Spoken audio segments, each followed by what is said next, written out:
La version 19 de React vient de sortir et il faut vraiment que je te partage les nouveautés qui viennent de devenir officiellement disponibles sur NPM. Et pour ça, je t'ai montré des démos afin de comprendre tout ce qui va changer dans le futur de React. L'article qui a bousculé le monde du dev, c'est celui-là, React 19 Beta, qui est disponible, c'est-à-dire que dès maintenant, tu peux l'installer sur NPM. Et devine quoi, c'est exactement ce que j'ai fait dans cette application. Et pour ce faire, tout ce qu'il te faut, c'est de venir installer la version bêta de Next.js, comme tu peux le voir juste ici, 19 bêta avec un nom très étrange, et ensuite de venir mettre à jour les types que tu as juste ici pour utiliser les types bêta. Dès que tu as fait ça, tu as accès à la bêta, et donc j'ai créé un petit serveur Vue.js, comme tu peux le voir ici, qu'on peut accéder juste ici avec les différentes démos que je t'ai préparées. La première grosse nouveauté qui est enfin stable, c'est que le hook useTransition, que tu as peut-être encore rarement utilisé, il supporte maintenant toutes les actions. Qu'est-ce que c'est une action? C'est quelque chose qui est de type asynchrone, comme les server actions. Ça peut aussi être des choses effectuées par le framework, comme quand tu changes de page en Next.js, ou des actions de forme, des erreurs, etc. Pour te montrer un peu ce qui change, ici j'ai créé un exemple d'un formulaire où tu peux changer un prénom, ici avec le local storage. Tu vois que ici, par exemple, quand j'écris test, ça vient afficher un loader, et une fois que le chargement est terminé, ici avec ma méthode updateName qui simule en fait un appel API, c'est tout faux, mais c'est juste pour t'expliquer un peu le truc, j'ai ajouté un state isPending et set isPending. Ce que tu devrais faire généralement, c'est ça. Tu vas avoir une fonction, tu vas faire set isPending et ensuite à true et ensuite à false afin d'avoir l'effet de chargement comme je te l'ai mis juste ici avec le loader puis la modification du nom. L'avantage, c'est que maintenant, à la place de faire ça, on va plutôt utiliser start transition en important le hook useTransition qui retourne isPending et start transition. Et start transition, ça prend une callback function que tu vois juste ici. Et cette callback function asynchrone, elle va set automatiquement le state isPending à true et elle va le state à false automatiquement quand c'est terminé. Donc tu vois que ici, quand je supprime tout ce code, on se retrouve avec à peu près la même chose, sauf qu'au lieu de devoir gérer notre state nous-mêmes avec true et false, c'est directement React qui le gère, et tu vois qu'encore une fois, si j'update le nom et que j'appuie sur Enter, ça modifie exactement comme avant. La deuxième mise à jour, c'est concernant le hook useActionState. Avant, si tu voulais faire une mutation, c'est-à-dire modifier des données avec un formulaire comme on l'a fait avant, tu pouvais soit faire ce qu'on a fait dans useTransition ici, mais si tu voulais avoir un message d'erreur, etc., ou par exemple pouvoir afficher un feedback utilisateur, tu allais devoir gérer par exemple un state message, set message, et puis ensuite avoir une méthode où tu fais set isPending true, tu appelles ta méthode asynchrone, ensuite tu fais set message success, et s'il y a une erreur, tu affiches l'erreur, et finalement tu fais set isPending false. Tu vois que ici, si j'utilise le nom error et que je submit, ça me dit name cannot be error. Et quand j'affiche par exemple test, ici on peut voir que ça fonctionne un peu mieux avec le loading et ça nous affiche le test quand on écrit un nom valide. Maintenant, pour gérer tout ça, on a aussi la props action qu'on a utilisée sur le formulaire. Contrairement à avant, on utilisait onSubmit et on devait récupérer nous-mêmes le form data. Action vient automatiquement prevent default, et au lieu de te retourner l'event, il te retourne automatiquement un form data. Bref, pour pouvoir utiliser notre hook useFormAction, on va venir redo tout ce qu'on a fait juste ici, et ici, dans notre méthode submitAction, on va pouvoir utiliser le hook useActionState. Ce hook useActionState, il va nous retourner message, qui va être retourné par notre méthode, submitAction qu'on va pouvoir appeler dans notre action juste ici, et isPending pour savoir si ça charge. Et ici, on va pouvoir du coup supprimer nos deux states que j'ai fait avant et venir déplacer notre code qu'on avait juste ici.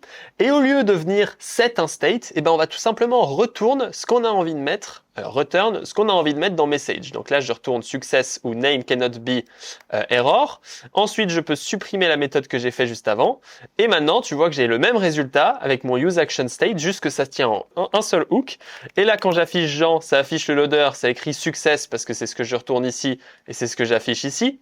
Et si je set le state error, comme ceci, tu peux voir que ça va me dire name cannot be error. Et en l'occurrence, ça met le name à 0, ce qui est inattendu, mais c'est pas très grave. Et ça, c'est le hook useActionState. Avec ce hook useActionState, on a un autre hook qui vient, c'est useFormStatus, cette fois qui va nous permettre de savoir quel est le statut d'un formulaire. Pour l'utiliser, c'est très simple, il suffit de créer un composant, par exemple ici, formStatus, où on va venir utiliser notre hook const isPending est égal à useFormStatus. Et là, on va pouvoir return, tout simplement, if isPending. On va pouvoir return pending. Et sinon, je vais return tout simplement pas pending. Et je me suis trompé sur la syntaxe. Il faut utiliser des accolades comme ceci afin de venir récupérer notre state pending. Maintenant, tu vois que je peux afficher mon form statut quelque part.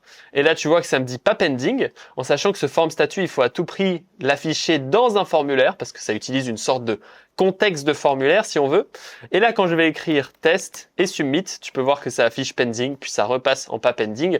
Donc, ça permettrait de gérer ce loader, tout simplement, directement grâce à un composant. Et c'est surtout utile pour les serveurs components.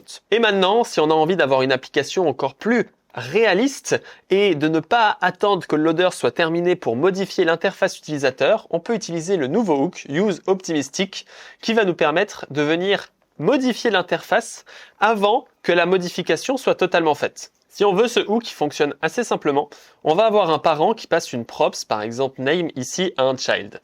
Ce child, lorsqu'il va avoir une mise à jour, il va venir modifier un state interne qui s'appelle optimistic name ou optimistic, tout ce que tu veux.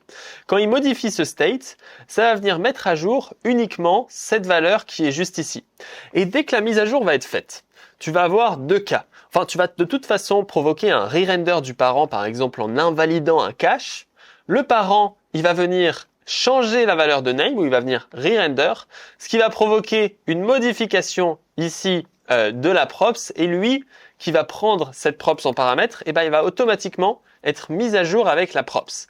Et donc c'est ce qu'on peut voir juste ici. Celui-là, je vais pas te remontrer le refactor totalement parce que ce serait chiant à faire à la mano. Mais en clair, ici tu vois que j'ai un parent qui s'appelle useOptimistic qui contient un name et une méthode onUpdate qui set le name avec la dernière version du name. Ensuite, j'affiche un child avec la props name onUpdate ici. Puis mon child que tu vois juste ici, il contient le optimistic name et il va prendre en valeur par défaut de notre optimistic ici un state qui correspond justement au state qui va être mis à jour. Ensuite, dans notre useActionState qu'on a fait juste avant tous ensemble, je vais appeler ici cet optimistic name avec le nouveau name. Puis ensuite, je vais appeler le onUpdate. Et là, théoriquement, ce qui serait bien de faire, c'est let previous name est égal à name.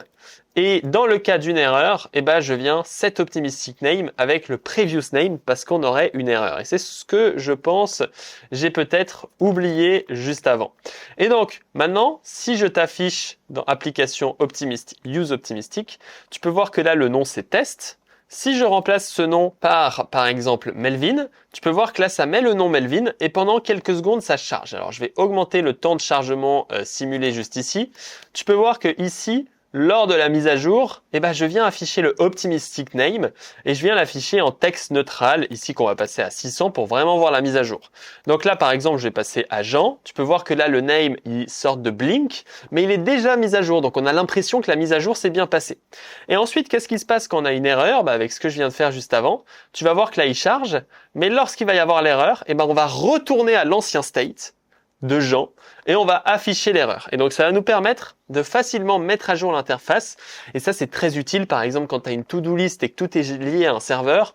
Au lieu d'avoir cette latence où chaque fois tu ajoutes des trucs et en fait, ça se fait pas instantanément, tu peux venir gérer ça avec ce state optimistic qui était déjà géré par useQuery d'ailleurs, mais tu vas pouvoir le gérer avec ce state et comme ça met à jour l'interface et dès que tu écris un truc, boum, ça met à jour l'interface et dès que le chargement il est fait, ça affiche et ça laisse la nouvelle interface, sauf s'il y a une erreur. Donc ici j'ai set 0 name, mais s'il y a une erreur, ça va venir undo notre interface et c'est quand même assez pratique. La nouvelle API suivante, c'est Use. Et Use, c'est une vraie révolution parce que en React, on a un énorme problème depuis très longtemps, c'est le fetch lorsqu'un composant s'affiche. C'est-à-dire que souvent, on a envie que dès qu'un composant s'affiche, on va venir fetch une information et la récupérer. Typiquement avec ça, donc un parent qui render une liste d'utilisateurs et cette liste d'utilisateurs, pour afficher la liste d'utilisateurs, il va falloir récupérer la liste d'utilisateurs et en attendant, on va devoir afficher une interface de chargement. Avant, pour faire ça, c'était vraiment très chiant parce que on allait gérer ce genre de truc. Donc ici, on allait par exemple avoir un state name et ensuite, on allait afficher un use effect qui allait charger. Pendant qu'il chargeait, on allait afficher un loader et dès qu'il a fini de charger, on va venir set name et dès que le name est changé, on affiche le child comme ceci. Donc tu vois que ça fait beaucoup de boilerplate de code, des conditions, etc. pour avoir le résultat de chargement et au bout d'une seconde, on affiche la bonne valeur. Maintenant, c'est beaucoup plus simple parce que on va pouvoir afficher notre child dans un suspense. Et comment est-ce qu'on va faire ça? On va pouvoir supprimer le code qu'on avait avant. Et dans le child, ce qu'on va faire, c'est qu'on va utiliser name est égal à use de getName. Ce hook use, il peut prendre pas mal de choses en paramètres, on le verra après, mais il peut notamment prendre une promise. Donc qu'on soit clair, getName n'est pas une promise, mais elle retourne une promise. C'est pour ça que je vais appeler ce getName. Ce qui va me permettre de pouvoir supprimer l'intégralité du code que j'avais fait juste ici dans use et que maintenant, je vais pouvoir appeler ce getName. Attention à bien appeler la promise, donc tu vois que ça marche pas, on va appeler la promise et ce que ça va faire, c'est que ce child ici, il va venir entre guillemets, on va appeler ça trop une erreur de chargement. Ce qui va faire que le parent, il va catcher cette erreur via ce suspense et il va afficher ce loader. Et donc là, tu peux voir que ça marche bien parce qu'on a un chargement et ensuite on affiche la valeur. On peut aussi afficher un error boundary, cette fois qui va venir en fait catcher l'erreur et afficher une erreur dans le cas où le use a failed. Donc ici tu vois que ma promise en l'occurrence elle throw une erreur, ce qui fait que ici on affiche une erreur et dans le cas où tout se passe bien, on affiche évidemment la bonne réponse. Donc ça c'est la deuxième partie de ce use. Mais le use ne permet pas que de faire ça. Parce que on a aussi des meilleurs trucs, mais ce qui nous intéresse, c'est aussi le use context. Et donc, si ici j'appelle use context, tu peux voir que on va pouvoir, à la place d'utiliser use context comme avant, ce qui fait exactement la même chose, React est en fait en train de tout remplacer par use. Et donc, on peut utiliser use et ça donne exactement le même résultat. Comme tu peux le voir, j'ai simulé un contexte. Ici, j'affiche le contexte, child est rendu dans le contexte et ici, je peux utiliser le contexte qui est passé en paramètre juste ici et ça marche très bien. Donc, c'est super efficace et c'est assez intéressant cette mise à jour. Ensuite, il y a des mises à jour concernant les server components et les server actions parce qu'ils passent enfin en stable. Mais il faut savoir qu'en Next.js, on utilise ces informations et ces mises à jour depuis très longtemps parce que Next.js utilisait déjà la version qu'on appelle Canary et il n'y a pas de modification majeure par rapport à toutes les autres vidéos que je t'ai fait sur les server actions ou les server components depuis tous ces derniers mois. Un changement énorme, c'est le ref et ça c'est magique, fantastique, bueno, là c'est la folie cette mise à jour. C'est le ref et donc on va venir ouvrir le ref juste ici. En clair, ce qu'on devait faire avant, si je voulais que ma ref fonctionne, c'était d'utiliser forward ref et de ce forward ref prendre les props et passer la ref comme ceci. Ensuite, ce forward ref crée généralement une erreur ESLint ou TypeScript qui te disait d'ajouter le display name pour pouvoir correctement le voir dans le debugger React. Tout ça, c'est finito bueno. Maintenant, les refs sont considérés comme des props. Tout ce qu'il y a de plus standard, donc tu vois qu'ici j'ai pris des props et je viens spread les props dans mon component. Donc là je peux juste faire components props de button si je veux être plus correct. Et ensuite ici, je peux tout simplement utiliser ref et passer la ref sans forward ref, sans tout ce qu'on avait avant. Et tu vois que ici, lors du unclick, je change le background et on peut voir que ça fonctionne vu que là, je modifie le background de mon bouton grâce à la ref. Et la ref est automatiquement passée et fonctionne sans, parce que en fait, ça fonctionnait déjà en partie suivant comment avant, sauf que maintenant, tu n'as plus d'erreur. Donc si ici on affiche l'inspecteur et qu'on l'affiche juste en dessous, tu peux voir qu'il n'y a plus la vieille erreur qui disait attention, faut utiliser forward ref, etc., etc. Aussi, j'ai oublié une mini mise à jour quand on parlait du use context, mais on n'est plus obligé d'appeler le point provider. Donc tu vois que là ça marche. Je peux prendre le point provider et l'enlever et ça fonctionne toujours. Donc maintenant c'est devenu optionnel, en sachant que le consumeur reste utile, mais on va dire que par défaut, il exporte le provider, ce qui fait que tu peux tout simplement supprimer ça et ça fonctionne encore. Donc ça, dans les petites mises à jour qu'on a juste ici, context at provider. Aussi, on a la cleanup function ref. Alors ça, c'est intéressant, j'ai pas forcément de démonstration adverbe, c'est dans des cas très précis. Mais en clair, quand le composant est unmount, automatiquement, tu peux appeler cette cleanup function. Je t'ai quand même fait une démo parce que je suis un gars super sympa. Et en clair, quand on affiche ce ref cleanup, ici j'ai affiché un bouton qui te permet de show ou de hide notre élément. Et tu peux voir que ici, si je clear les logs, quand je vais toggle, on va avoir le ref callback et en fait par défaut on React tout se render deux fois.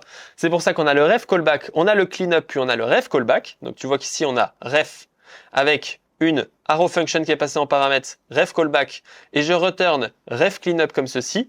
Et ensuite, quand je viens enlever l'élément, ça appelle le cleanup. Et dans le cleanup, tu pourrais supprimer les potentielles choses que tu aurais fait pour nettoyer les side effects. Bon, normalement, il n'y a pas de side effect que tu fais ici, mais tu as compris. Dans le cas où tu en fais, tu peux les cleanup juste ici. Et ce qui change quelques informations, use deferred valeur prend une initial value, mais je t'ai montré les plus importants. L'avant-dernier, le plus important et le plus intéressant, c'est que Next.js avait résolu ce problème depuis longtemps.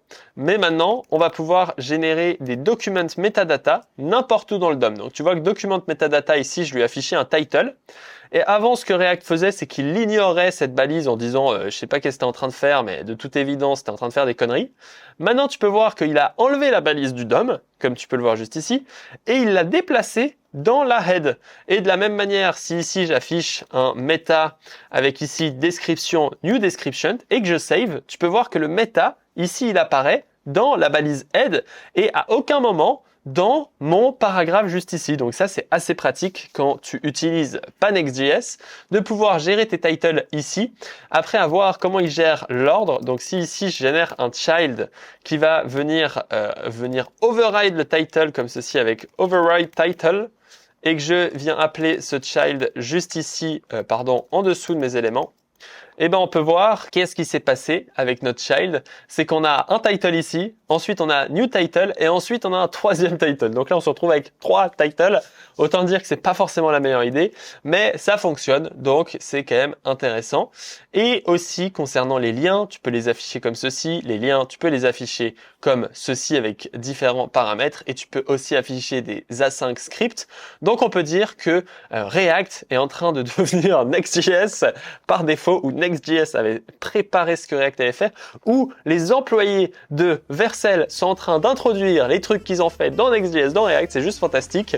Et voici pour toutes les mises à jour qu'il peut y avoir avec React 19 dans cette version alpha ou bêta. Normalement, c'est bêta qui n'est pas encore officiellement disponible, mais c'est disponible depuis très longtemps dans Next.js, donc ça ne change pas grand-chose. Je voulais quand même te faire toute cette mise à jour. En même temps, je vais en profiter pour mettre à jour ma formation Begin React et tu peux la tester dans le premier lien dans la description. Merci d'avoir regardé cette vidéo. Partage-la aux personnes qui n'ont pas pu forcément voir cette mise à jour et tu peux aller voir cette vidéo React en 1 heure. Si tu connais pas forcément encore parfaitement React, tu cliques ici. Ça te fera une petite révision du plaisir, mets un commentaire et on se retrouve très bientôt. Ciao, ciao.